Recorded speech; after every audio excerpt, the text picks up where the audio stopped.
His Excellency, Mr. Shafarov Shegute, Minister of Education of Ethiopia. Your Excellency, you have the floor.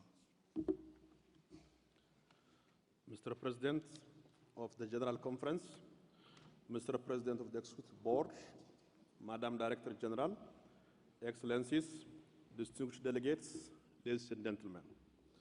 Mr. President, on behalf of the Minister of Education of the Federal Democratic Republic of Ethiopia and myself, let me first congratulate you upon your election as the chairperson of the General Conference. My delegation is confident that under your leadership, we will have successful deliberations. I would also like to assure you and members of the Bureau the full support of my delegation. As you may know, Ethiopia is one of the fast-growing economies in the world, which is politically stable and determined to become a middle-income economy by 2025. To this effect, we set ambitious but achievable targets. It is stipulated in the Ethiopian Growth and Transformation Plan 2. The major pillars of our strategies are sustaining faster and equitable economic growth, maintaining agriculture as a major source of economic growth, creating favorable conditions for the industry to play a key role in the economy, enhancing expansion and the quality of infrastructure development, enhancing expansion and the quality of social development, building capacity and deepening good governance, and promoting women and youth empowerment and equitable benefit sharing. As is clearly stated in the Oslo High-Level Education Summit and endorsed as a part of SDG 2030, investing in teachers is investing in learning. We also believe in the crucial role of education in crucial role of teachers in peace building and societal development. As it is stipulated in this teachers development strategy, Ethiopia is strongly committed to ensure the availability of qualified teachers in adequate number.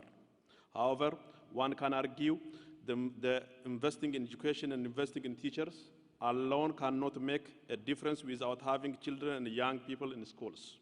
To this effect, early childhood care and education up to tertiary level, including lifelong learning, are inescapable. The inclusion of migration in the SDGs is a huge milestone, correcting its absence from the MDGs.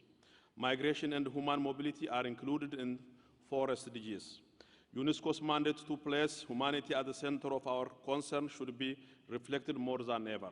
UNESCO's mandate to achieve sustainable development and to build effective, accountable, and inclusive institutions at all levels should be met. Together with the Addis Ababa Action Agenda adopted at the 3rd International Conference on Financing for Development, we have a global vision and framework up to 2030 that enables us to move from commitment to action to deliver our development promises.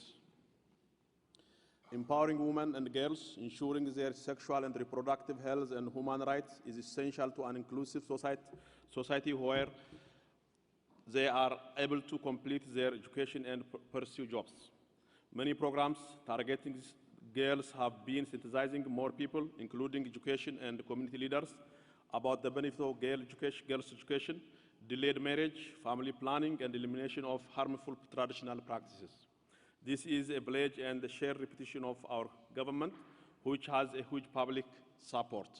Ethiopia is a culturally diverse country, which has a federal government that strongly believes in diversity, tolerance, and humanity.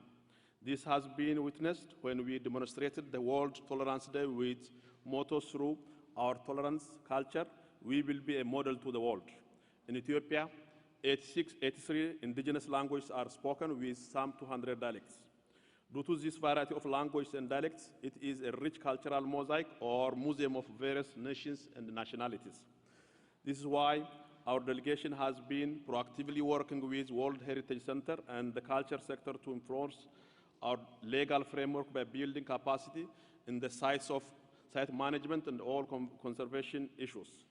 Notwithstanding the achievement in having registered a few heritage sites, intangible heritage and biosphere reserves, Ethiopia commends UNESCO to encourage Africa countries to file more quality nominations.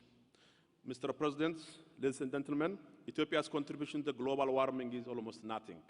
However, in Africa, Ethiopia is advocating for the environmental issue per the Copenhagen Agreement on climate change.